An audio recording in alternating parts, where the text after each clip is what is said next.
Hello, and welcome to the First Right Podcast, a weekly conservative news show brought to you by Restoration of America. I'm your host, Jerry Ewalt, Chief Marketing Officer for Restoration of America. And today we are blessed to meet Xi Van Fleet, a survivor of Mao's Cultural Revolution. An immigrant to the United States, she is a mother turned activist living in Virginia. Yeah. Xi, welcome to the show. Thank you so much for inviting me. Oh, it's our pleasure, Xi. And I want to jump right into it because you have an amazing story. First question, how old were you when you left China? Yeah, I was 26. That was 1986. So if you ask me what's my story, it's a long story, but make it short. I grew up in China, but I experienced the entirety of the Cultural Revolution, which was my 10 years of schooling. Maybe tell us a little bit, what was China like before the Cultural Revolution, and then what happened during the Cultural Revolution? What did you experience? I was in first grade when the Cultural Revolution started, and I have to say that I have very little memory before the Cultural Revolution, except that it was relatively peaceful. And so to me, the Cultural Revolution was night and day. For me, it was like overnight, everything was turned upside down. School was closed. And we had no school for 2 years.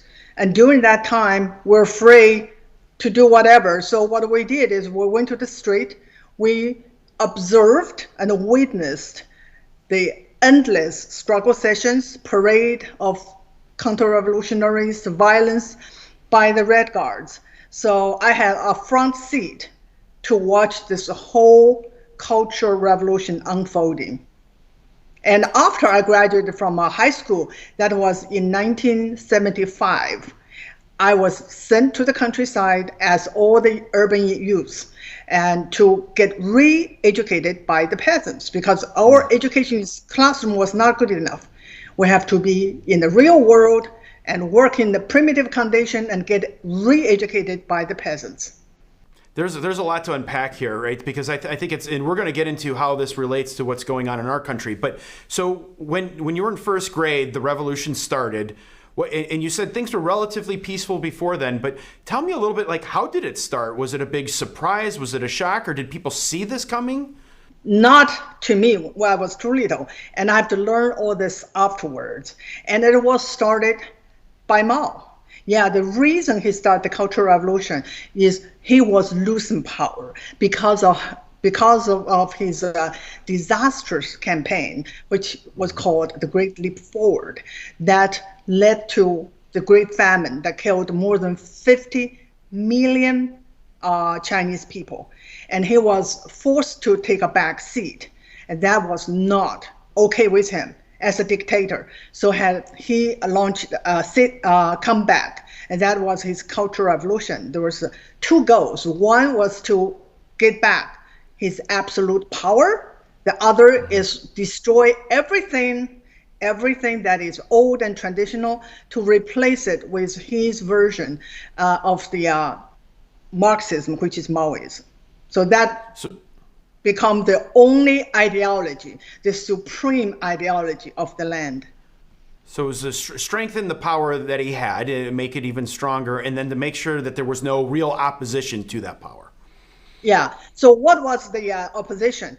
To him, it's the entire CCP, bureaucracy, everybody in power was brought down by the Red Guards, which is another very important element of the Cultural Revolution, was weaponize the young people, just like what's going on today. The young people from school, from colleges. So the entire Red Guards consist of elementary school kids to college kids.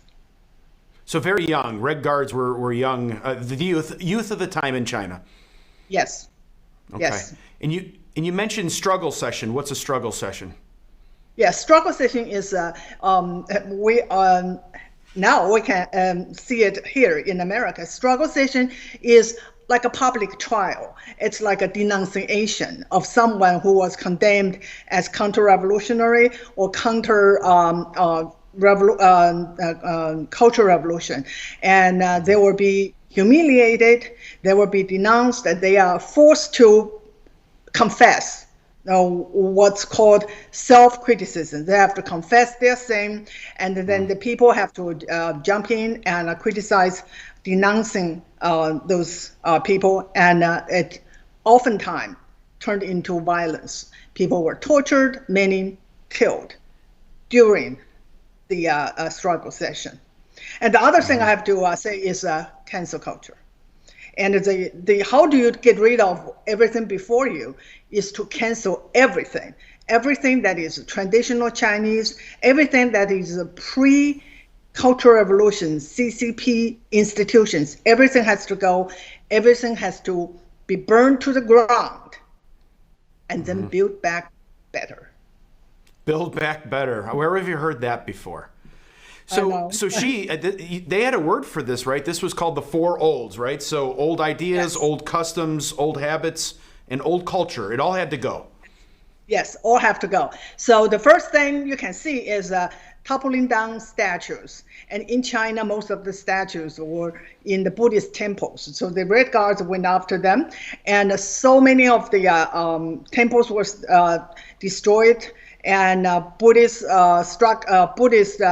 statues destroyed. And any statues, they went after church. And so because there's quite a bit of churches in China. And after that's done, they change names, change street names, institution names, school names, just like here. They change it into something more politically correct, more revolutionary, including change people's personal names. After that's done, that's not enough. And they have to go after people's homes, because those four olds are hidden in people's homes. So the Red Guards launched home raiding campaign. They went homes and got everything that they consider old, either confiscated or destroyed. And that was the greatest looting that took place in Chinese history.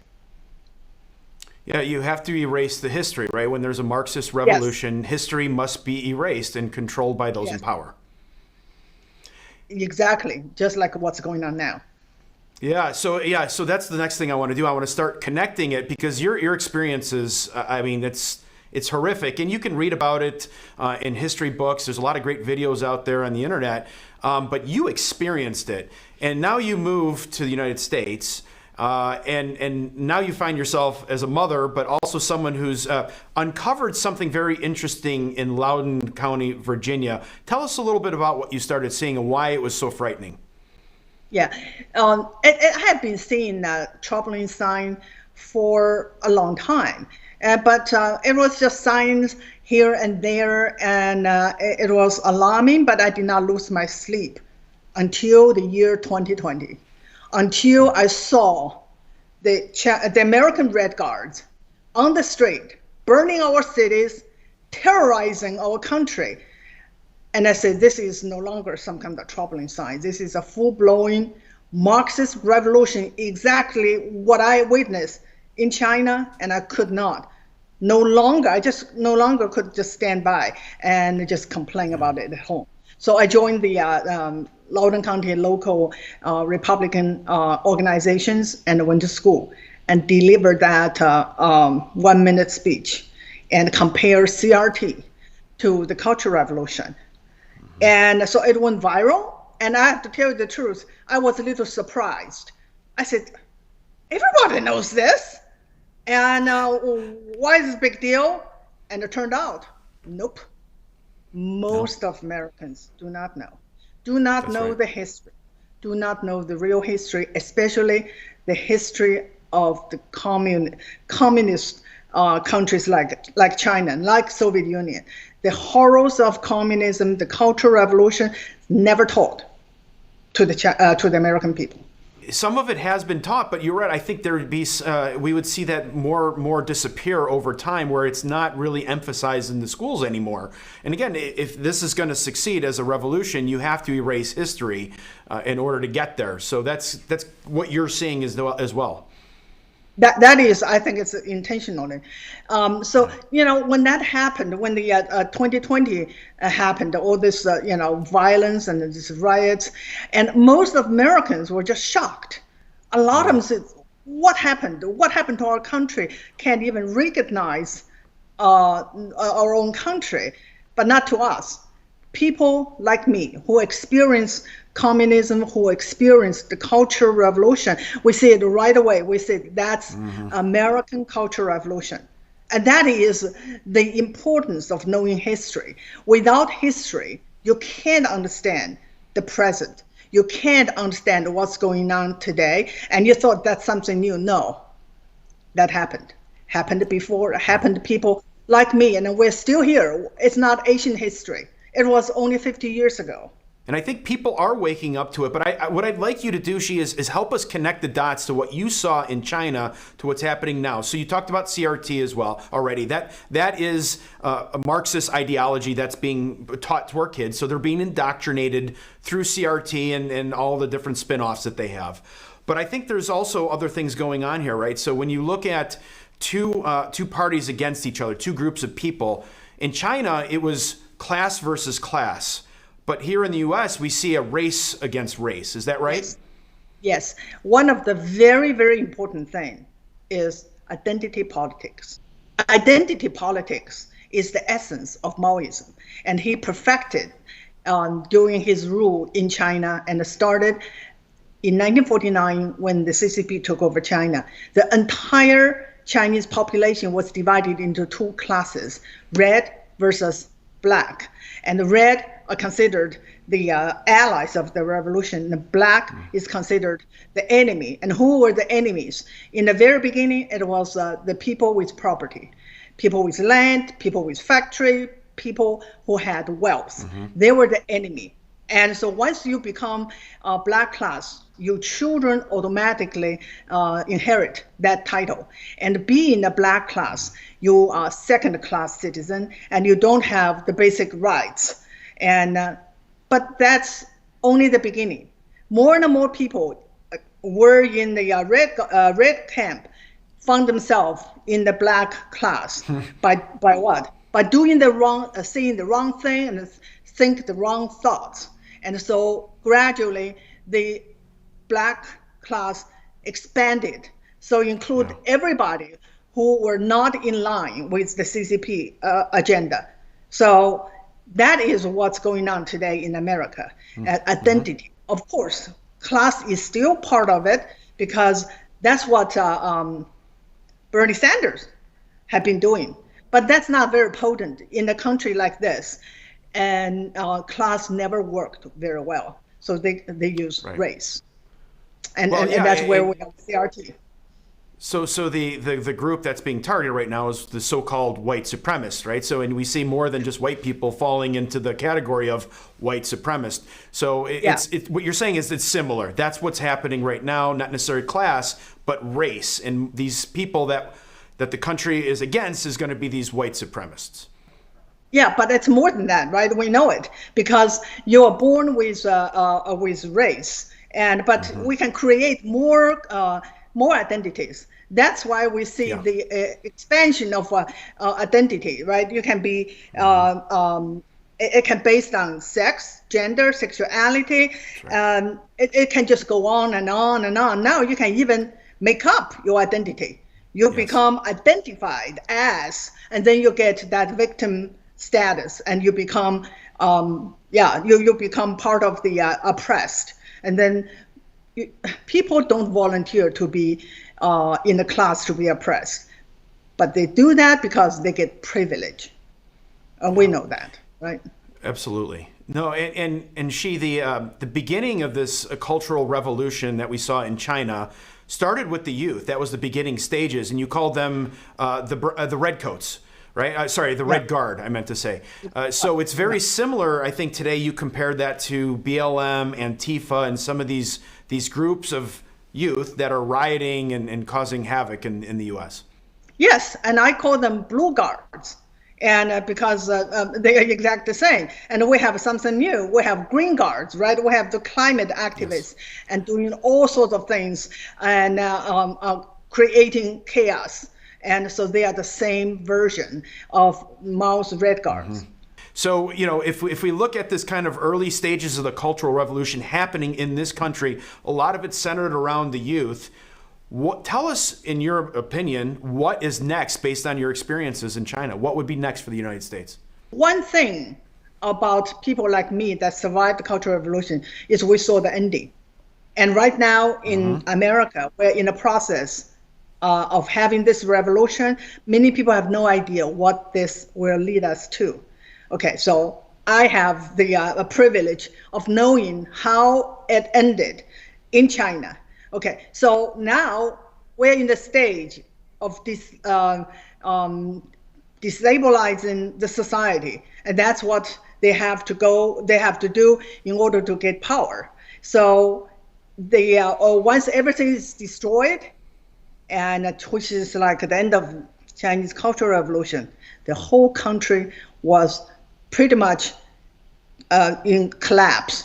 And then when they had the power, they are not going to put up with BMMs, the Red Guards, all this. They have to be taken care of. What happened in China is that after the Red Guards took power from Mao, they were dealt with. They were suppressed by the Mao's military because they are making too much trouble. And the rest of them were sent to the countryside, just like me, sent to the countryside. And that's what happened to the youth and to the Red Guards. And then the Blue Guards here need to learn a little bit of history that will help them, big deal. They are being used right now. They will be discarded as soon as their usefulness is over.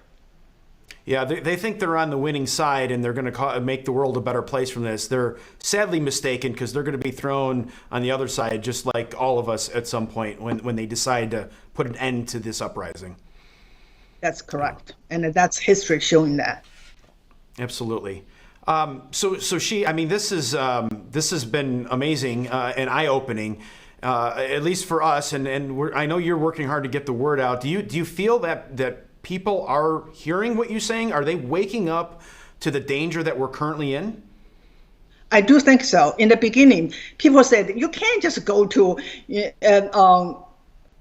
conservative meetings and talk to conservatives. You have to go to the other side. I said, yes, I do need to do that. But even the conservatives, a lot of them need this history lesson. They need to understand the nature of our problem. Our problem is not that the left are doing crazy things. The problem is Marxism and communism ideologies taking over this country. I believe education is the key. You can't mobilize people to fight against the infiltration of communism if they don't even understand what it is communism.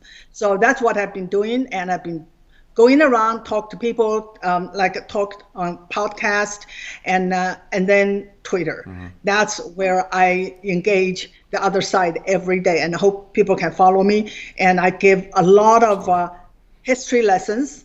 And of course, last year I quit my job, and I just feel that this is the most important thing to me. This is the time for me to pay back to my country, United States of America, because I can't see it being destroyed. So I quit my job, and I spent the whole year writing the book, and it's going to be released in October. The title is Mao's America, a Survivor's Warning. And I have listed all the parallels of this two cultural revolution and to educate people. That's what's going on. What's going on in America today is a Marxist revolution aiming at destroying our country and make it a totalitarian regime. Yeah. Well, there's no doubt in my mind that you were born for such a time as this. And, God has put you in the right place at the right time with the experiences that you have. And you're definitely doing your part to restore America, to bring America back from this communist revolution that we're currently under. So I want to thank you, and I'm asking God to continue to bless you and encourage you in the fight ahead. So thank you so much. Thank you. Thank you so much. All right, well, that's our show for today. Thank you so much for tuning in and supporting conservative media. And don't ever forget, by working together and staying diligent, we conservatives can bring our country back to true greatness. Until next week, let's all keep praying that God will continue to bless America. First Right, a new kind of news summary without the liberal slant. Every morning, in your inbox, always free. Subscribe by texting First Right to 30161. That's First Right, all caps, one word, to 30161.